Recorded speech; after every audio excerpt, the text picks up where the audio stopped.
ലോകത്തിന്റെ ഊർജ്ജനാഡി എന്ന് വിശേഷിപ്പിക്കപ്പെടുന്ന ഒരിടം. ആഗോള സമ്പദ് വ്യവസ്ഥയുടെ ഗതി നിർണ്ണയിക്കുന്ന തന്ത്രപ്രധാനമായ ഒരു ജലപാത. അതാണ് ഹോർമൂസ് കടലിടുക്ക്. പേർഷ്യൻ ഗൾഫിനെ അറബിക്കടലുമായി ബന്ധിപ്പിക്കുന്ന ഈ ചെറിയ കടലിടുക്കിന് പറയുവാനുള്ളത് ദശലക്ഷക്കണക്കിന് വർഷങ്ങളുടെ ഭൂമിശാസ്ത്രപരമായ വിസ്മയങ്ങളും ആധുനിക ലോകത്തിന്റെ രാഷ്ട്രീയ നീക്കങ്ങളുമാണ്. ഇറാനും ഒമാനും അതിർത്തി പങ്കിടുന്ന ഈ സമുദ്രപാത ലോകത്തിന്റെ പെട്രോളിയം നിക്ഷേപങ്ങളുടെ കാവൽക്കാരനായി ഇന്നും നിലകൊള്ളുന്നു. ഏകദേശം 35 മുതൽ 60 മൈൽ വരെ മാത്രം വീതിയുള്ള ഈ കടലിടുക്ക് ഭൂമിശാസ്ത്രപരമായി വളരെ സങ്കീർണമാണ്. ഇറാനിലെ പർവ്വതനിരകളും ഒമാനിലെ മുസദ്ദം ഉപദ്വീപിന്റെ കിഴക്കാം തൂക്കായ പാറക്കൂട്ടങ്ങളും ഇതിന്റെ തീരങ്ങളെ വേർതിരിക്കുന്നു. ഈ മേഖലയിലെ സമുദ്രത്തിന് ശരാശരി 60 മുതൽ 100 മീറ്റർ വരെ ആഴമുണ്ട്. ദശലക്ഷക്കണക്കിന് വർഷങ്ങൾക്ക് മുമ്പ് നടന്ന ഭൂമിശാസ്ത്രപരമായ മാറ്റങ്ങളിലൂടെ രൂപപ്പെട്ട ഈ തടം ലോകത്തിലെ ഏറ്റവും വലിയ പെട്രോളിയം നിക്ഷേപങ്ങൾ ഉൾക്കൊള്ളുന്ന പാളികളാൽ സമ്പന്നമാണ്. സമുദ്രത്തിനടിയിലെ ഉപ്പുപാളികളും ചുണ്ണാമ്പ് കല്ലുകളും ഇവിടുത്തെ എണ്ണ നിക്ഷേപങ്ങളെ സംരക്ഷിക്കുന്നതിൽ പ്രധാന പങ്ക് വഹിക്കുന്നുണ്ട്.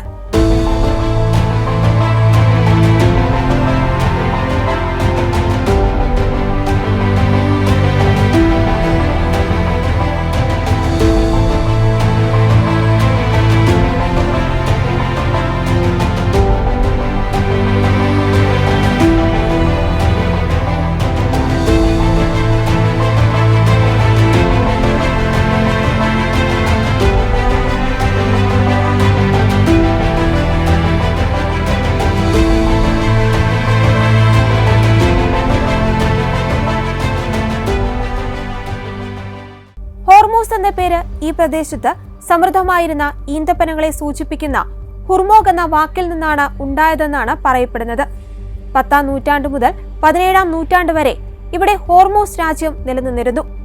ഇന്ത്യ, ചൈന, ആഫ്രിക്ക എന്നിവിടങ്ങളിൽ നിന്നുള്ള സുഗന്ധവ്യഞ്ജനങ്ങളും പട്ടുതുണികളും രത്നങ്ങളും കൈമാറ്റം ചെയ്തിരുന്ന ഒരു പ്രധാന വാണിജ്യ കേന്ദ്രമായിരുന്നു ഇത്. ലോകം ഒരു മോതിരമാണെങ്കിൽ ഹോർമൂസ് അതിലെ രക്തമാണ് എന്നൊരു പഴഞ്ചൊല്ല് പോലും അക്കാലത്ത് നിലനിന്നിരുന്നു. 1507 പോർച്ചുഗീസ് നാവികനായ അൽഫോൺസോ ഡി അൽബുർക്ക് ഈ ഹോർമൂസ് ദ്വീപ് പിടിച്ചെടുത്തു. സുഗന്ധവ്യഞ്ജന വ്യാപാരം നിയന്ത്രിക്കാനായി അവർ അവിടെ വലിയൊരു കോട്ട പണിതു. ഏകദേശം ഒരു നൂറ്റാണ്ടോളം പോർച്ചുഗീസുകാർ ഈ പ്രദേശം ഭരിച്ചു. 1622 സഫാവിദ് രാജാവായ ഷാ അബ്ബാസ് ഒന്നാമൻ ബ്രിട്ടീഷ് ഈസ്റ്റേൺ ഇന്ത്യ കമ്പനിയുടെ സഹായത്തോടെ പോർച്ചുഗീസുകാരെ ഇവിടെ നിന്ന് പുറത്താക്കി. പിന്നീട് ദീർഘകാലം ബ്രിട്ടന്റെ സ്വാധീനം ഈ മേഖലയിൽ ഉണ്ടായിരുന്നു. മധ്യപൂർവേഷ്യയിൽ പെട്രോളിയം കണ്ടെത്തിയതോടെ ഹോർമൂസ് കടലിടുക്കിന്റെ പ്രാധാന്യം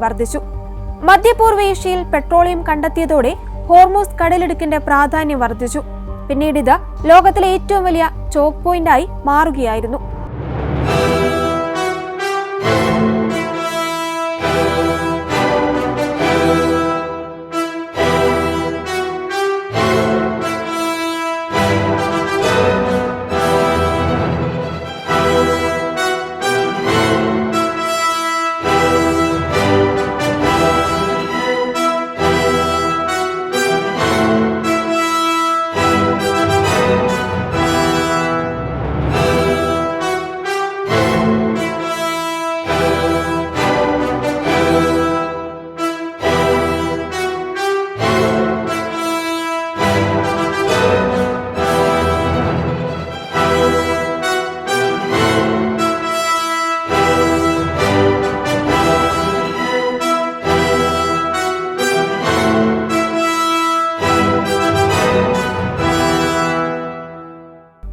ഇരുപതാം നൂറ്റാണ്ടിൽ എണ്ണയുടെ കണ്ടുപിടുത്തത്തോടെ ഈ കടലിടുക്കിന്റെ പ്രാധാന്യം ആധുനിക രാഷ്ട്രീയത്തിന്റെ കേന്ദ്ര ബിന്ദുവായി മാറി. 1980കളിലെ ഇസ്രായേൽ ഇറാൻ സംഘർഷങ്ങളും ടാങ്കർ യുദ്ധവും ഇതിന്റെ ചരിത്രത്തിലെ നിർണായക ഘട്ടങ്ങളാണ്. 1980 മുതൽ 1988 വരെ നടന്ന ഇസ്രായേൽ ഇറാൻ യുദ്ധത്തിന്റെ ഭാഗമായി പേർഷ്യൻ ഗൾഫിലെ എണ്ണ കപ്പലുകൾക്ക് നേരെ നടന്ന ആക്രമണ പരമ്പരയെയാണ് ടാങ്കർ യുദ്ധം എന്ന് വിളിക്കുന്നത്. 1981 ഇറാന്റെ സാമ്പത്തിക അടിത്തറ തകർക്കാനായി ഇറാഖാണ് ഇറാനിയൻ എണ്ണക്കപ്പലുകൾ ആക്രമിച്ചു തുടങ്ങിയത്. ഇതിന് തിരിച്ചടിയായി ഇറാൻ ഇറാഖിനെ സഹായിക്കുന്ന രാജ്യങ്ങളുടെ കപ്പലുകളെയും ആക്രമിച്ചു. കപ്പലുകളെ തകർക്കാൻ ഇറാഖ് പ്രധാനമായും ഫ്രഞ്ച് നിർമ്മിത എക്സോസൈറ്റ് മിസൈലുകൾ ഉപയോഗിച്ചു. ഇറാൻ തുടക്കത്തിൽ ചെറിയ മിസൈലുകളും പിന്നീട് ചൈനീസ് നിർമ്മിത സിൽക്കം വേവ് മിസൈലുകളും ഉപയോഗിച്ചു. കപ്പലുകൾക്ക് നേരെയുള്ള ആക്രമണം വർദ്ധിച്ചതോടെ കുവൈറ്റിന്റെ അഭ്യർത്ഥന പ്രകാരം തങ്ങളുടെ കപ്പലുകൾക്ക് സംരക്ഷണം നൽകാൻ അമേരിക്കൻ നാവികസേന രംഗത്തിറങ്ങി. ഇതാണ് പിന്നീട് ഇറാനും അമേരിക്കയും തമ്മിലുള്ള നേരിട്ടുള്ള ഏറ്റുമുട്ടലുകളിലേക്ക് നയിച്ചത്. 1988 ഓഗസ്റ്റിൽ ഇറാനും ഇറാഖും തമ്മിൽ വെടിനിർത്തൽ കരാറിൽ ഒപ്പിട്ടതോടെയാണ് ടാങ്കർ യുദ്ധം അവസാനിച്ചത്. ടാങ്കർ യുദ്ധത്തിൽ ആക്രമിക്കപ്പെട്ട കപ്പലുകളിൽ ഭൂരിഭാഗവും എണ്ണക്കപ്പലുകൾ ആയിരുന്നുവെങ്കിലും അവയിൽ 23% മാത്രമേ പൂർണ്ണമായും തകർന്നു പോയിട്ടുള്ളൂ. വലിയ എണ്ണക്കപ്പലുകൾ പെട്ടെന്ന് മുങ്ങില്ലെന്ന് ഇത് തെളിയിച്ചു. യുദ്ധം എണ്ണവില വർദ്ധിപ്പിക്കുകയും ചരക്ക് നീക്കത്തെ ബാധിക്കുകയും ചെയ്തെങ്കിലും ആഗോള എണ്ണ വിപണിയെ പൂർണ്ണമായും തകർക്കാൻ ഇതിനായില്ല. ഹോർമൂസ് കടലിടുക്ക് അടച്ചുപൂട്ടുമെന്ന് ഇറാൻ പലതവണ ഭീഷണി മുഴക്കിയെങ്കിലും സ്വന്തം എണ്ണ കയറ്റുമതിക്കായി അവർക്ക് ഈ പാത ആവശ്യമായിരുന്നതിനാൽ ഇറാൻ അന്നതിന് മുതിർന്നില്ല.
ലോകത്ത് ഉൽപ്പാദിപ്പിക്കപ്പെടുന്ന എണ്ണയുടെയും ദ്രവീകൃത പ്രകൃതിവാതകത്തിന്റെയും ഏകദേശം 20 മുതൽ 25% വരെ ഈ കടലിടുക്കിലൂടെയാണ് കടന്നുപോകുന്നത്.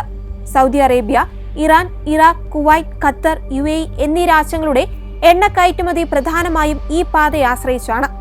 പ്രധാനമായും ഏഷ്യൻ രാജ്യങ്ങളായ ചൈന, ഇന്ത്യ, ജപ്പാൻ, ദക്ഷിണ കൊറിയ എന്നിവിടങ്ങളിലേക്കാണ് ഈ എണ്ണ എത്തുന്നത്. ഹോർമൂസ് കടലിടുക്കിലുണ്ടാകുന്ന ചെറിയൊരു തടസ്സം പോലും ആഗോള വിപണിയിൽ എണ്ണവില കുതിച്ചുയരാൻ കാരണമാകും.